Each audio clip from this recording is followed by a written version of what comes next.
So I really like this simple shirt at Banana Republic, and I thought, wait, I should try to make something like that. So in today's video, I'm going to be draping this top that I would love to just wear for work, and I'm going to take you along on my process. I should warn you, I didn't go to fashion school, so watch at your own risk. I'm actually an associate marriage and family therapist who just wants to try to make her own clothes for fun. And fashion and sewing were interests that I've had since pretty much junior high, but I really didn't get started until a couple of years ago. And this is when I was responding to Instacart, and can I just tell you, I love this app because it saves me like 2 to 2.5 hours getting groceries, and kind of because of it, I'm able to try to make this shirt. And no, I'm not sponsored by them, but I'm not gonna lie, I sure wish I was. And here, I'm trying to just get you some extra footage so you have a lot to look at while watching this video.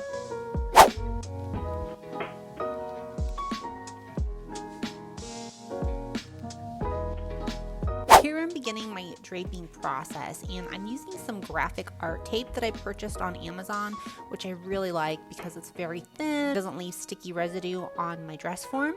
But one of the things that I really enjoy about draping is that, at least for me, it's a great way to practice something called mindfulness. What I think is awesome about mindfulness is that MRI scans actually show people who practice regular mindfulness can actually cause some areas of the brain to either grow or shrink. So for example, there's an area in the brain called the prefrontal cortex, and this is the front of our brain. This controls things like emotion, problem solving, and planning. And with regular mindfulness practice, this area of the brain can actually thicken, which helps you control your emotions. It gives you the ability to problem solve effectively and to plan more efficiently.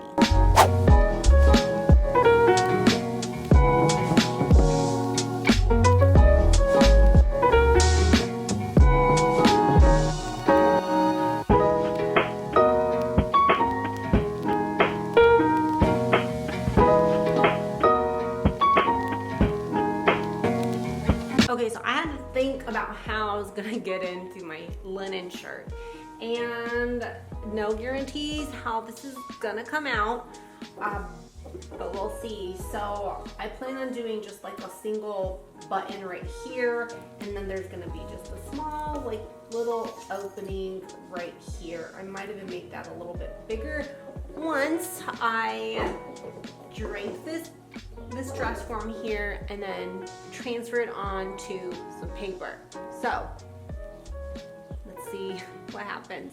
Now that I have my style lines on my dress form, I'm gonna get the muslin, and you're gonna see that I'm pretty much just going to put it on my dress form here. My muslin, I think we say, is on the grain. So basically you want your fabric going on the right way. So if you were to pull the fabric left to right, there's gonna be just a slight bit of a stretch, more so than if you're pulling up and down, then you feel like the fabric is a lot firmer or tighter. It just doesn't have stretch. And you'll notice that as I begin to put the muslin on the dress form, I have about maybe like an inch or so to the left of my center line.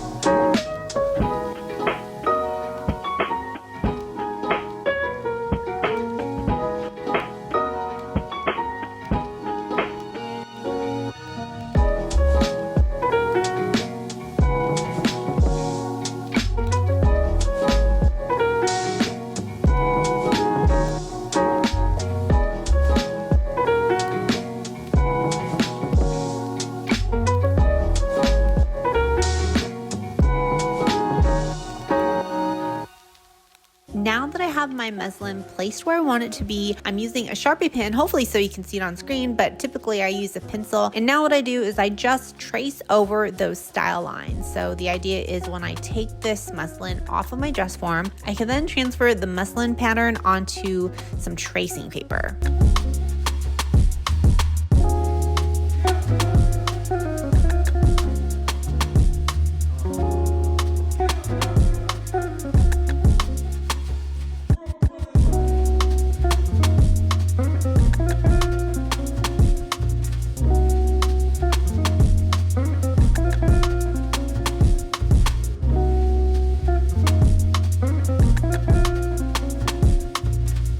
right, guys, so be sure to watch next week because I'm going to post a video on how I use the muslin to make a paper pattern. All right, see you next week. Bye.